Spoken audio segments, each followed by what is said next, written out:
Olá, turma! Muito boa tarde. Estamos começando pelas ondas do canal Educação, mais uma aula de Geografia. Eu sou Marcelo Lima e é um prazer estar aqui pertinho de vocês pelas ondas do maior canal de ensino à distância do mundo, o canal Educação. E no nosso episódio de hoje, vamos tratar ainda sobre regionalização do espaço geográfico. Vamos regionalizar, turma. Já estamos trabalhando esse assunto em aulas anteriores, mas hoje nós vamos trabalhar mais uma temática que envolve o processo de regionalização do Brasil e do mundo. No nosso episódio, nós vamos conhecer os principais problemas econômicos regionais. Beleza, turma? Acompanha comigo, gente. Olhando essa imagem, você tem o mapa mundi, os continentes. Observa que aqui eu tenho uma linha que separa alguns países. Professor, essa linha está separando aí o planeta, né? Em parte de cima, chamada norte, e a parte de baixo, chamada sul. Mas eu estou vendo, professor, que essa linha não é retinha, separando exatamente o norte e o sul, ou seja, essa linha não é a linha do Equador, claro. A linha do Equador não faz essas curvas aí. Muito menos é que ela desce. Professor, me explica o que é essa linha, o que é essa divisão aí do mundo.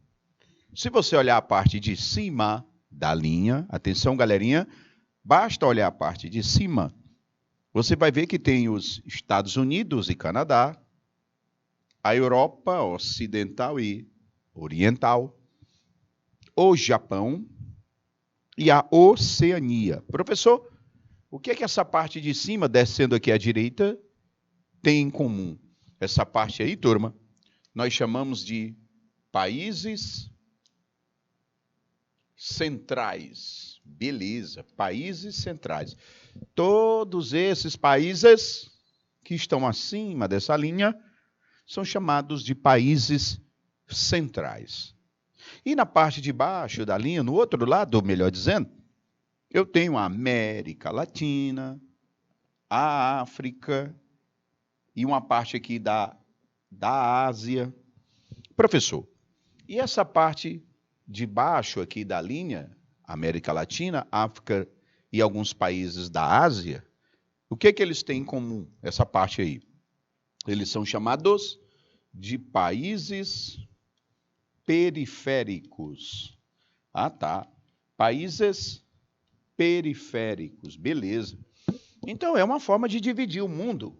Exatamente, é uma forma de dividir o mundo. Beleza. Então, eu estou vendo da imagem, países centrais, numa parte da linha, e na outra parte da linha, os países periféricos. Acompanhe a leitura. Para entender a ordem mundial atual, é necessário recordar a velha ordem mundial, do período de 1945 a 1989, marcada pela Guerra Fria entre o socialismo soviético e o capitalismo estadunidense, sendo o mundo bipolar ou dualista. Essa ordem, a divisão do mundo era, daí eu acabei de dividir, países centrais e países periféricos. Professor, dividir o mundo, dividir um espaço, isso é o quê? Regionalizar. A gente já vem falando disso, turma. A regionalização é a divisão de um espaço em espaços menores. Repito, a regionalização é a divisão de um espaço em espaços menores. Aqui eu peguei e dividi o planeta, me refiro aos países, melhor dizendo, em duas partes menores, que são quem? Os países centrais e os países periféricos. Ah, beleza. Professor, mas no início aí do texto, o senhor fala sobre ordem mundial. Ordem mundial. Aí a pergunta é, professor, o que seria o que seja ordem mundial. Para entender a regionalização atual do mundo, a gente precisa entender a ordem mundial. Eu vou fazer uma anotação aqui para explicar, por favor.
Olha só, turma. Prestem bem atenção. Primeira coisa que você tem que lembrar, o que é ordem mundial? Atenção. Na casa da gente existem regras que regem as relações das pessoas que moram nessa casa. Na minha casa, por exemplo, eu tenho regras, princípios, acordos. E essas regras da minha casa, a gente obedece elas para relações entre todos que vivem na minha casa. O planeta é como se fosse uma grande casa. E cada país, vamos imaginar como se fosse uma pessoa dessa casa. Os países, turma, eles se relacionam. E como eles se relacionam, eles obedecem regras. Todos os países se relacionam com os outros obedecendo o quê? Regras, princípios. E é justamente esses princípios e regras que estabelecem as relações entre os países, é o que nós chamamos de ordem mundial. Repito, ordem mundial é um conjunto de regras, princípios que regem, que determinam, que norteiam as relações entre os países. Então, quer dizer que no mundo existe uma ordem mundial, ou seja, um conjunto de regras, princípios, que cada governante de cada país tem que obedecer, respeitar, seguir. Essas regras, turma, é o que nós chamamos de ordem mundial. Nós já tivemos a velha ordem mundial e hoje nós vivemos a nova ordem mundial. Quer dizer, professor, que antes os países se relacionavam de uma forma, velha ordem, e hoje nós nos relacionamos de uma outra forma, nova ordem mundial. Beleza. Velha ordem, nova ordem. E o que vai diferenciar? Primeiro, eu quero mostrar para vocês como era a velha ordem mundial. A velha ordem mundial, ela vai surgir desde a Idade Antiga até 1989. Professor, 89 já começa o fim do socialismo. A União Soviética ela vai deixar de existir em 91. Mas em 89, eu já tenho a queda do Muro de Berlim, que dividia a Alemanha. Queda do Muro de Berlim, 1989. Em 1990, nós vamos ter a unificação das Alemanhas, que já foram duas, uma socialista e uma capitalista, viraram todas capitalistas. 1990, união das Alemanhas. Em 1991, o fim da União Soviética. Então, esse cenário do fim da Guerra Fria é que marca o fim da velha ordem. Então, ela nasce desde a Idade Antiga e vai até o fim da Guerra Fria. E como era a velha ordem mundial? Na velha ordem, gente, a regra principal era da conquista do território, das guerras, dos grandes exércitos, dos grandes armamentos, dos governos autoritários e totalitários e centralizadores. Era a velha ordem. Eu vou te dar exemplo de governos que eram autoritários, centralizadores, montaram grandes exércitos e buscavam, através de guerra, conquistar outros. A Alemanha de Adolf Hitler, que montou um partido chamado Nazi. E a partir do Nazi, declarou guerra à Polônia e depois ao mundo inteiro. Eram os famosos seguidores do Nazi, os nazistas. Hitler era um totalitário, um autoritário, um centralizador, um grande exército que ele montou, se armou. Eu falei de Hitler, mas eu tenho os soviéticos, eu tenho os Estados Unidos que montaram grandes exércitos. A China, ao longo da sua história, montou grandes exércitos. A Europa, gente, na época da Primeira e Segunda Guerra Mundial, de maneira geral, montaram grandes exércitos. Olha, vamos voltando no tempo da velha ordem. Eu tinha as grandes potências ibéricas, Portugal e Espanha, que montaram grandes exércitos e colonizaram o mundo. Os ingleses colonizaram, os franceses, holandeses, estiveram até aqui no Brasil, né? Essa época era da velha ordem, onde as nações se relacionavam pela guerra, pelo poder do armamento, grandes exércitos, a conquista, um Estado centralizador. E assim nós tivemos as grandes guerras da humanidade, velha ordem mundial. Era assim que os países se relacionavam.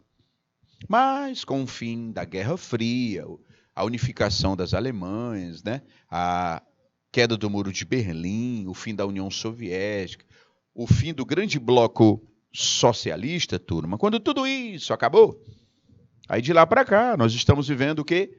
A nova ordem mundial. E nessa nova ordem mundial,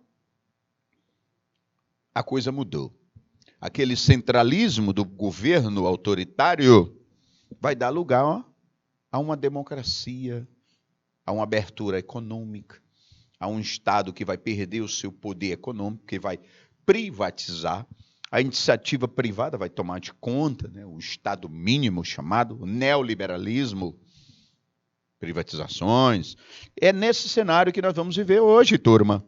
Na nova ordem mundial, a ordem não é mais montar grandes exércitos, é montar grandes empresas. A ordem não é grandes armamentos. Hoje, a ordem é capital, dinheiro, investimentos, poder de dinheiro, não poder de fogo. Na nova ordem, essa de hoje, você não tem mais a figura do soldado da velha ordem. Hoje nós temos os executivos que fazem papéis de soldados. Olha só essa comparação que eu faço. Os grandes exércitos hoje são as grandes empresas, porque se os exércitos conquistavam outros países, o exército de hoje são as grandes empresas que ganham e conquistam países, chegando, se instalando neles. Se naquela época eu tinha os grandes exércitos e os seus soldados, hoje, na nova ordem, eu tenho as empresas e os seus executivos, que estão a serviços dela, né? Se na velha ordem eu tinha os campos de batalhas, na velha ordem. Na nova ordem, eu tenho umas bolsas de valores onde são travadas disputas comerciais. Se numa guerra estourava uma disputa armada para conquistar um território, hoje, numa bolsa de valores, através de leilões que vão vender aquilo, são travados disputas de quem poder comprar mais. Na velha ordem, eu tinha um poder de fogo, armamento, bombas, algivas e mísseis e tanques, aviões e etc. Quanto mais bombas, algivas e mísseis e tanques e etc. eu tivesse, mais armamento, mais força de conquista eu tinha. Professor, hoje na nova ordem mundial, o que substituiu esse poder de fogo? É o dinheiro, gente, é o capital, é o investimento. Porque a partir da grana, do capital, é o meu poder de fogo, gente. Nas grandes relações geopolíticas de hoje, comerciais, principalmente no mundo da globalização, quanto mais investimento, aporte, capital, reserva financeira você tem para patrocinar, comprar, privatizar, você é o seu poder de fogo. Olha só, ainda tem uma coisa para comparar: as estratégias de guerra. Os analistas de guerra que criavam estratégias de ocupações, essas estratégias de guerra da época da velha ordem foi substituída por uma estratégia de guerra muito mais refinada e muito mais perigosa, podemos dizer assim. E qual é essa estratégia que substitui o que hoje substitui as estratégias de guerra da velha ordem?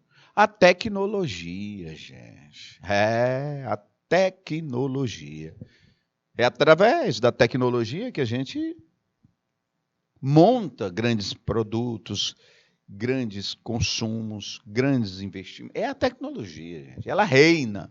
Então, na nova ordem, o que rege o mundo, as relações entre os países, é a economia, o lucro, a globalização, o capitalismo.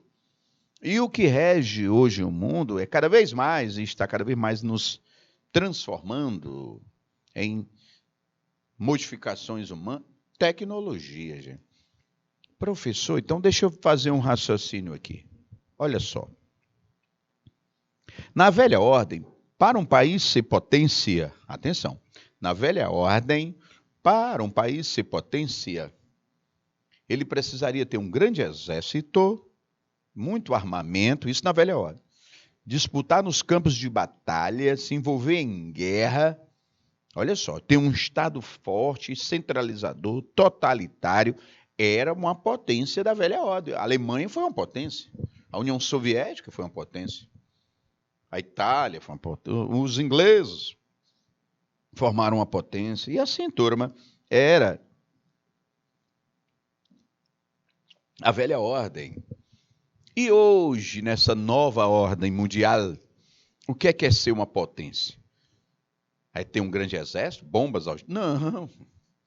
Um país hoje, para ser uma potência, ele tem que ter tecnologia avançada, grandes multinacionais que surgiram neles e ganharam o mundo, executivos e investidores inteligentes e versáteis, um capital a partir de investimento, reserva cambial, capacidade de investir.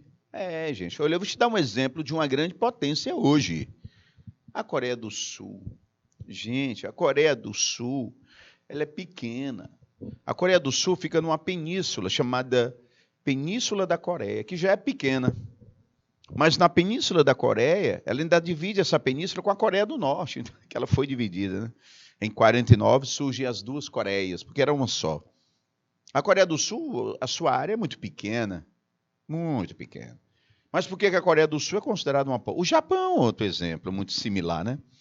O Japão é uma península, é um arquipélago insular, ou seja, um conjunto de ilhas próximas das outras. O Japão é um conjunto de ilhas, turma. E é essa mega potência. Por quê?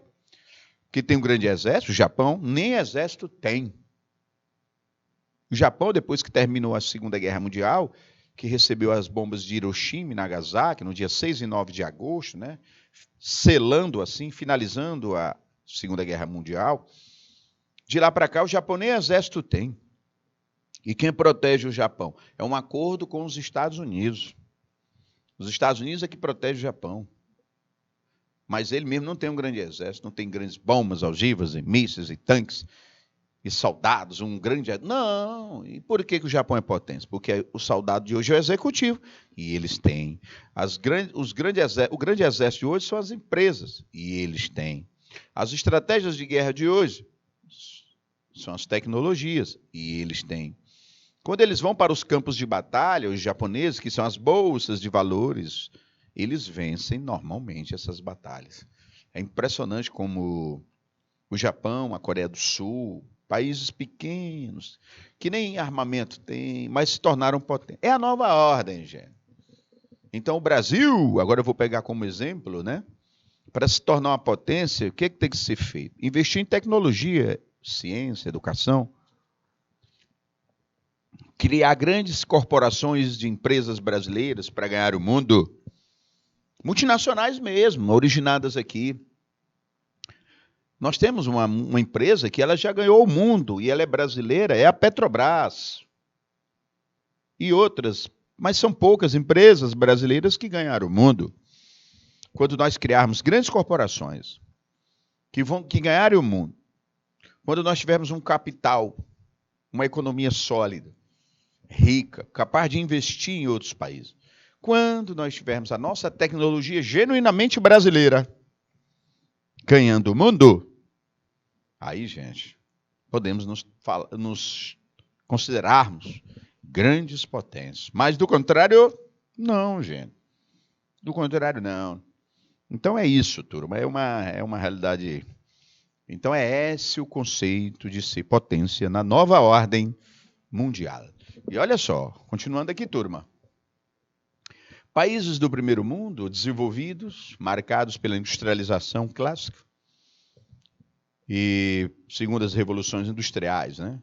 E por elevado nível de vida, com baixa taxa de natalidade e mortalidade. Exemplos: Estados Unidos, Japão e Alemanha, né? Ah, gente, aqui é uma forma de regionalizar o mundo. Países de primeiro, segundo e terceiro mundo. Ah, gente, deixa eu só botar um pouquinho rapidinho aqui.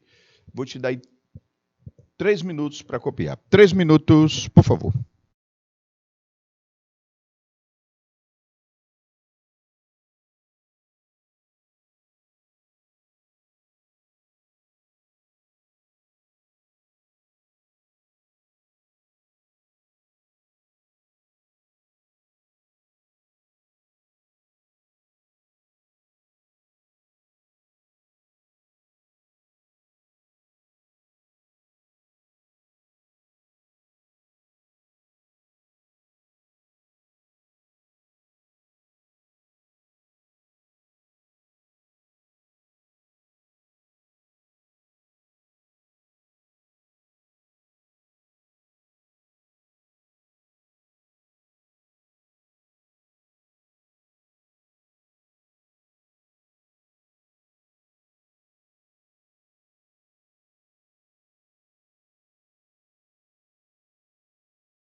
Ok, de volta pelas ondas, falando sobre regionalização do mundo.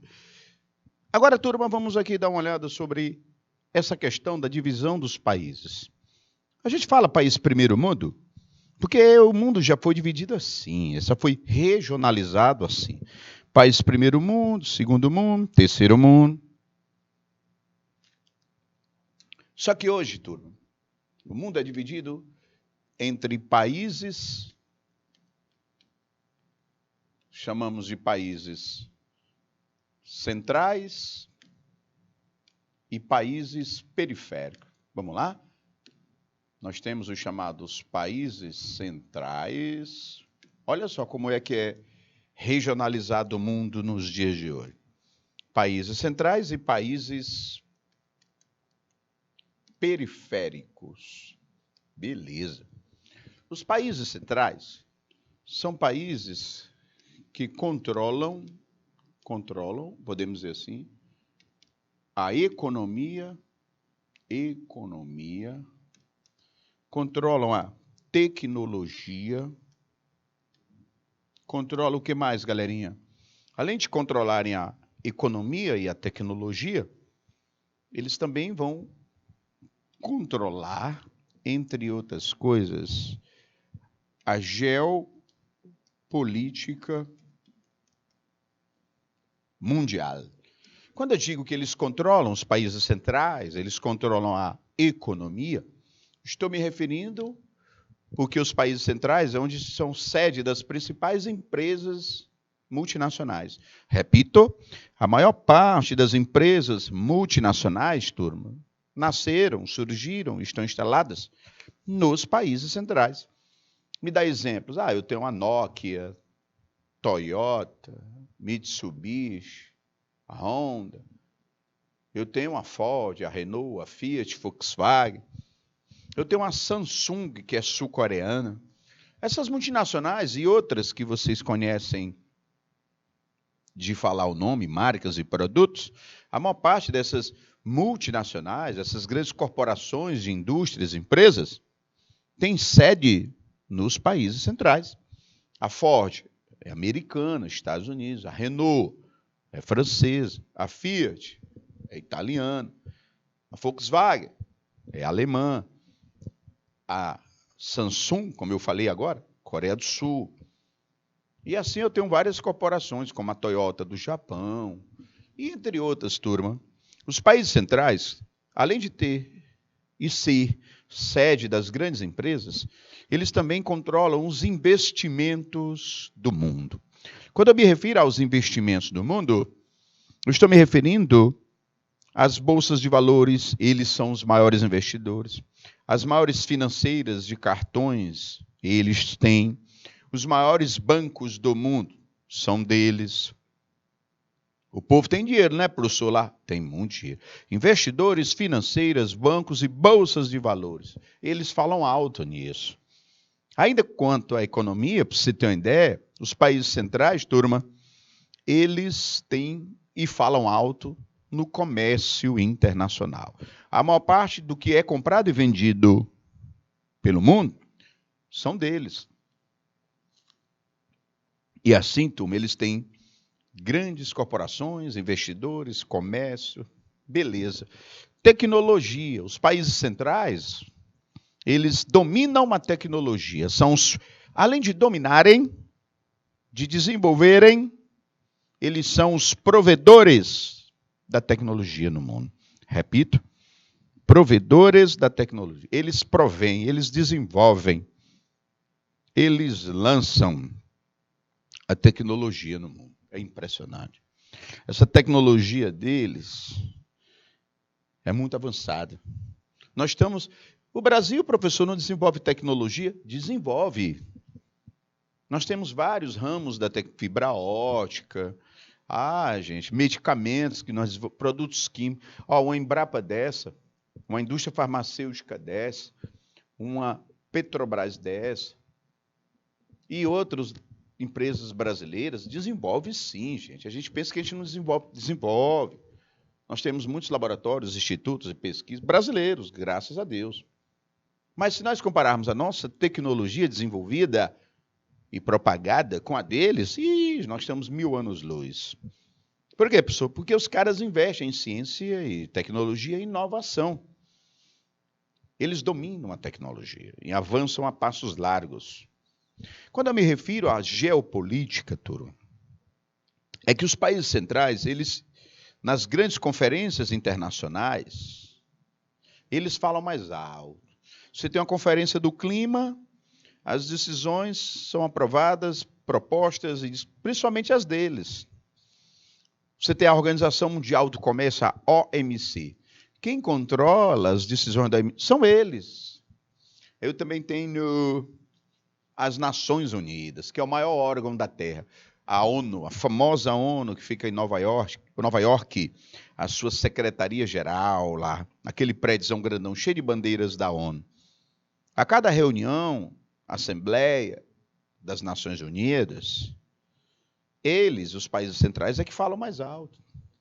E até às vezes obedecem, como os Estados Unidos, sem autorização da ONU, em 2003, invadiu o Iraque. Olha só como eles são tão poderosos, geopoliticamente falando. Nos acordos e relações, eles regem a economia. E o que são países periféricos? Olha só, países periféricos é o contrário. São países que são dominados pela economia, tecnologia e são dominados geopoliticamente pela geopolítica. É lógico, turma. Realmente, por exemplo, um país periférico como o Brasil, a maior parte dos investimentos são de fora, dos produtos de alta tecnologia de fora.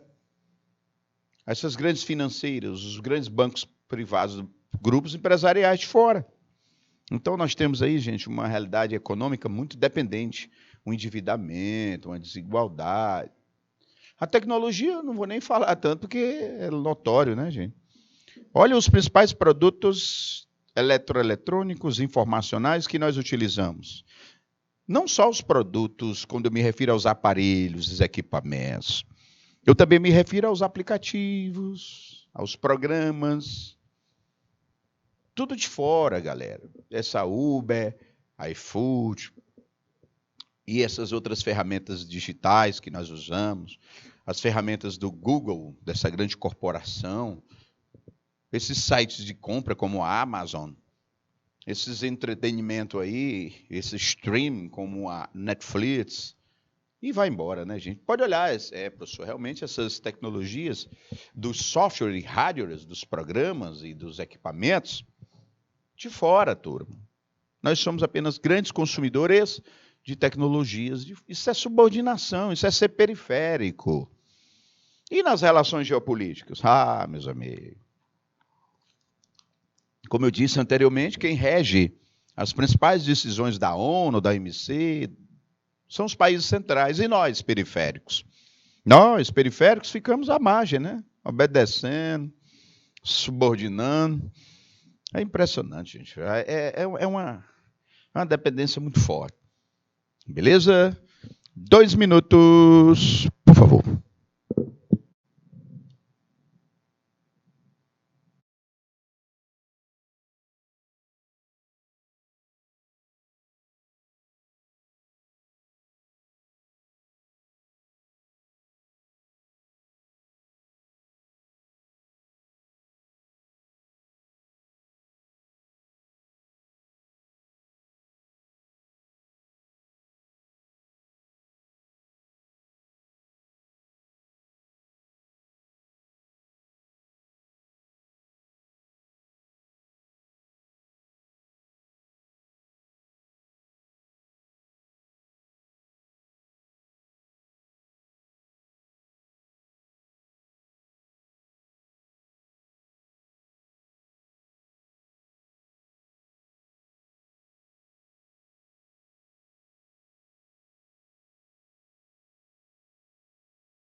Ok, de volta pelas ondas, falando sobre a regionalização do mundo, geopoliticamente falando, o mundo é dividido entre países centrais e periféricos.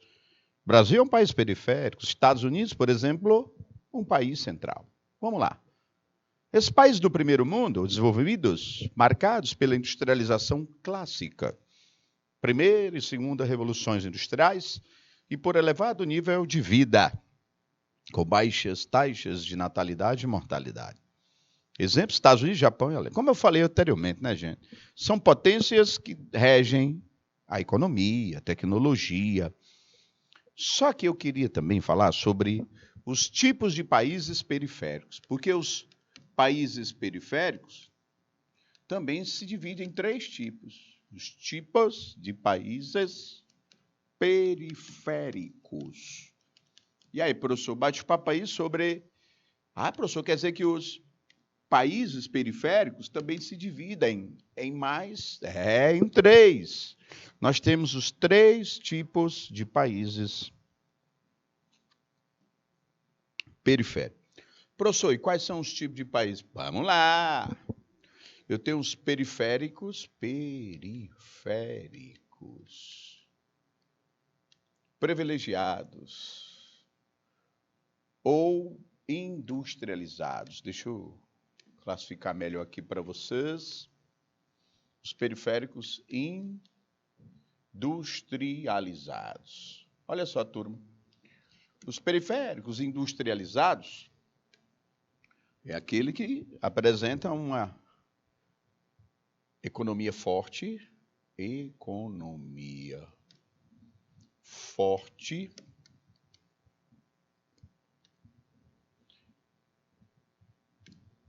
urbanização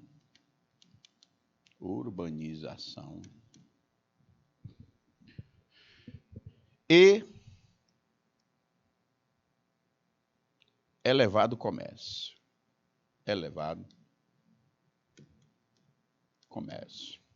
O Brasil, o exemplo de um país periférico industrializado, é o Brasil, gente.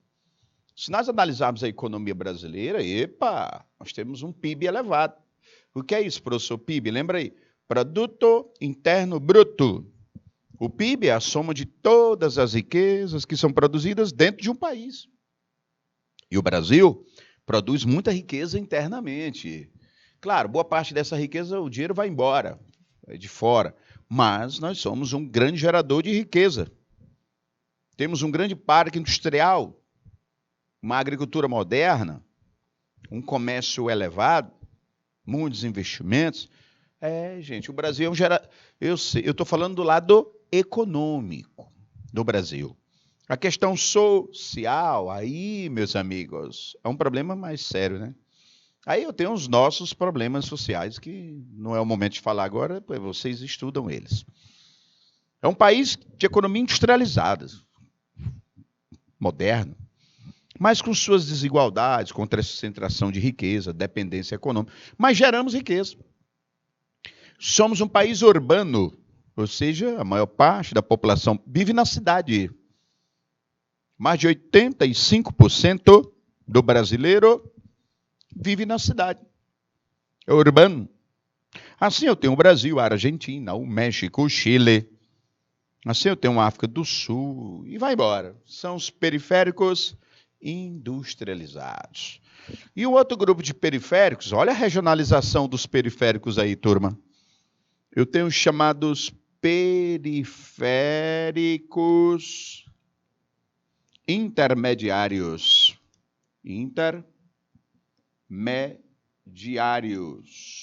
E aí, professor? Os periféricos intermediários apresentam, olha só, turma, apresentam riquezas naturais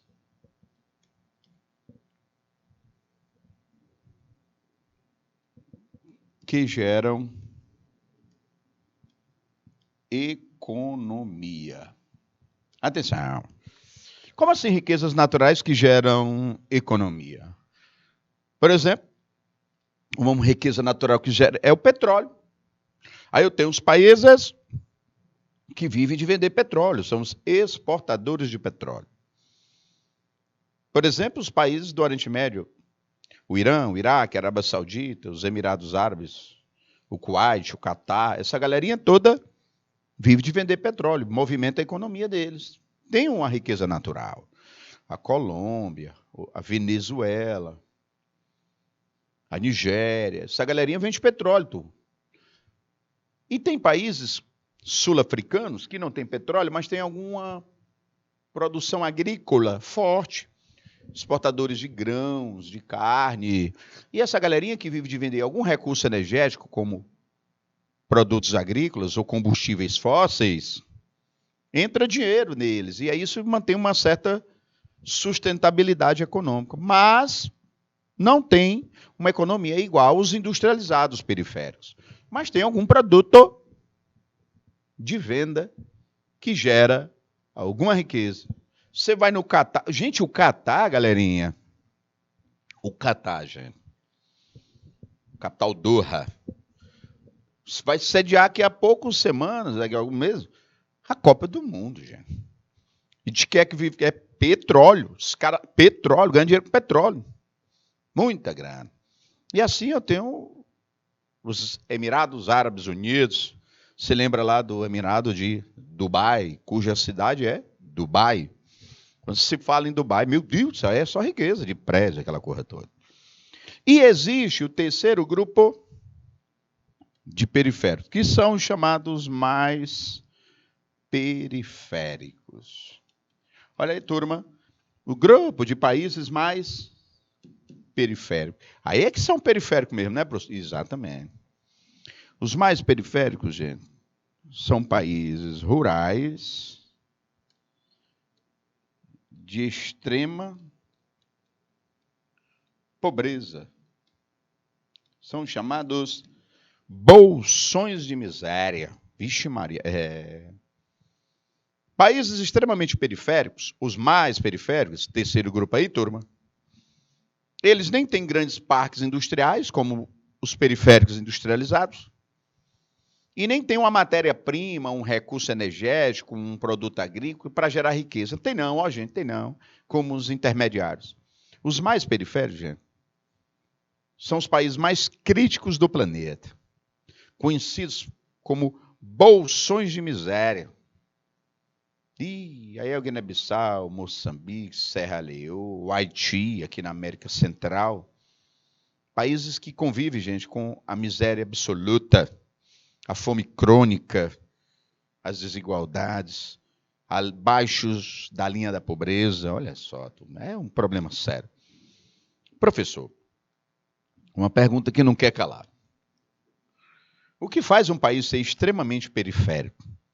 Viver na extrema pobreza, boa parte da sua população. O que faz, professor? Olha, pode ter certeza, ninguém é extremamente periférico de graça, do nada, à toa. Não é não. O que faz a extrema pobreza dos países, principalmente você pode ir atrás de todos eles, conflito. Conflito e armado. Guerra, gente. Esses países extremamente periféricos, pode ter certeza. Ou tem um radicalismo religioso no poder, um fundamentalismo, né? Ou tem um ditador no poder. Ou esse país está passando por um movimento separatista que quer dividi-lo. Ou foram criados nesse país milícias, que são grupos armados. São grupos armados não oficiais que querem tomar o poder. Ou então, nesses países, você pode ter certeza, podem também ter movimentos terroristas, como a Al-Qaeda, lá do Osama Bin Laden, o Estado Islâmico ali na Nigéria, o Boko Haram, na Nigéria é o Boko Haram. É um problema sério, né, turma? E esse povo todo, gente, radicais religiosos, fundamentalistas, separatistas, guerrilheiros, terroristas, ditadores. Professor, se está passando por isso, a Somália recentemente. Os caras tomam o poder por um golpe, ditadura, e criam um Estado não democrático, totalizador, e o conflito estoura nas ruas.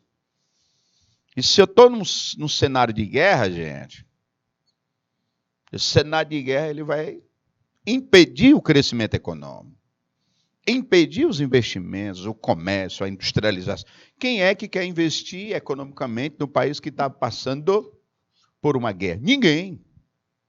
Ninguém. 3 minutos, por favor.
Falando sobre regionalização agora dos países periféricos, industrializados, intermediários e mais periféricos.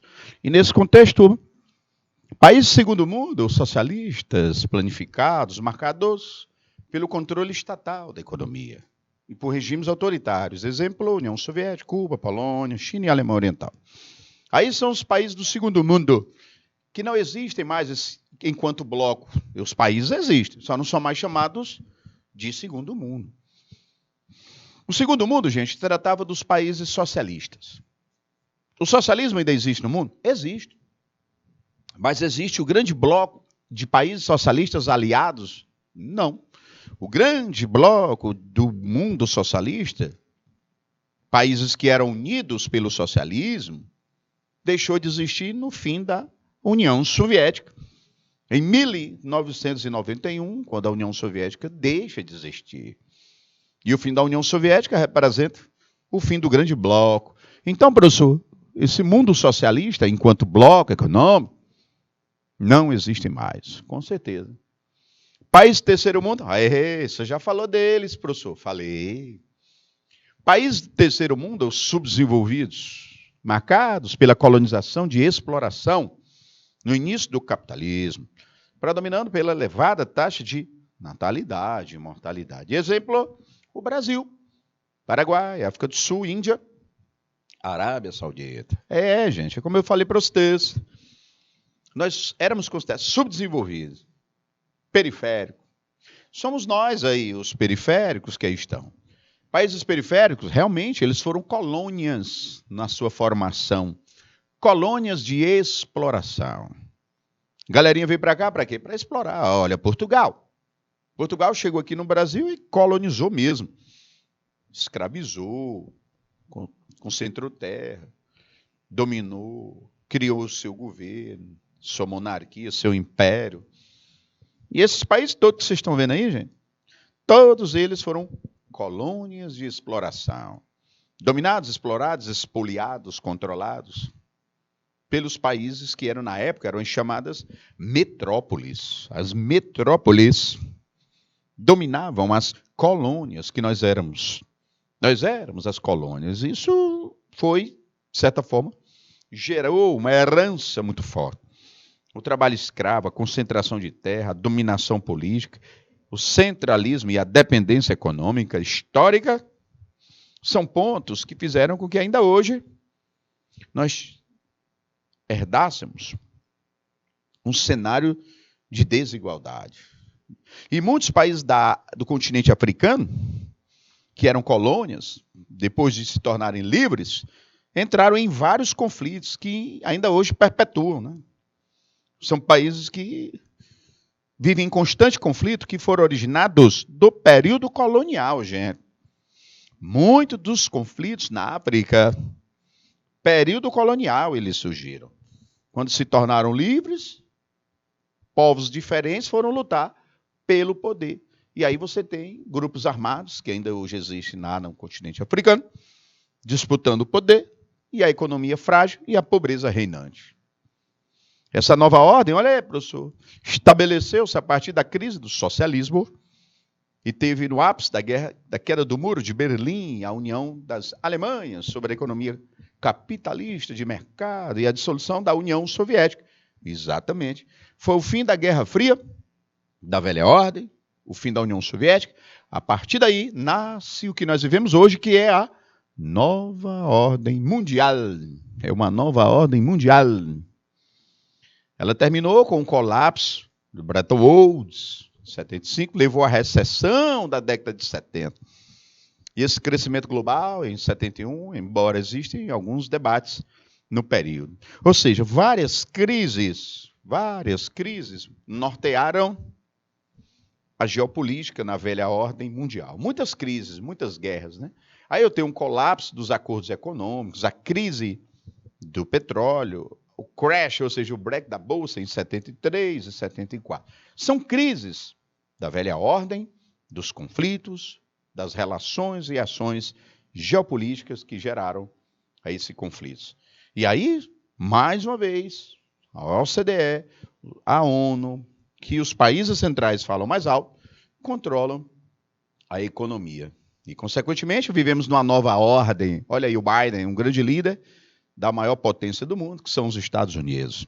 A partir dessa nova ordem, nós vamos ter aí o quê? As intervenções econômicas, as relações tecnológicas, comerciais, falando mais alto nos dias de hoje, né? Beleza, turma. E olha só, esses conflitos armados deixaram de existir? Não. Temos guerra ainda no mundo? Temos. Mas elas são mais localizadas, como essa guerra da Ucrânia. Ali no leste europeu, quando a Ucrânia ela foi invadida pelo exército da Rússia, de Vladimir Putin. Simplesmente invadiram a Ucrânia e está lá um conflito. Mas, no geral, você não tem grandes conflitos entre as grandes potências. Por quê? Porque a ordem hoje é econômica, é tecnológica, é comercial. E sendo econômica, tecnológica, comercial, o espaço para as grandes guerras vão deixando de existir. Mas, em muitos países periféricos, Aqueles periféricos, mais periféricos, os bolsões de miséria, ainda tem guerra, gente. Como eu falei para vocês, temos ainda muita guerra nas periferias. Os países centrais não guerreiam entre si. Você não tem a Inglaterra guerreando com a França, guerreando com a Holanda, com a... Não. As potências, elas buscam mais uma guerra comercial, uma guerra tecnológica. É uma guerra financeira. O inimigo agora é outro, como diz lá o Capitão Nascimento do Tropa de Elite, né? O inimigo agora é outro. Ele não é armado com bombas algivas e mísseis. Ele está armado com tecnologia, com comércio, com grandes multinacionais, que aí vem a competição da nova ordem mundial, que vem desde o final da Guerra Fria até os dias de hoje. Bom, turma, com isso nós vamos fechando o nosso episódio de hoje. Regionalização do mundo e geopolítica. Divisão do mundo em países centrais e periféricos. E os periféricos em industrializados, intermediários e mais periféricos. Espero ter contribuído para o entendimento geopolítico da regionalização do mundo. Que vocês tenham ainda excelentes aulas, um bom resto de dia, um bom final de semana, boas eleições e a gente se encontra na próxima aula. Valeu, turma!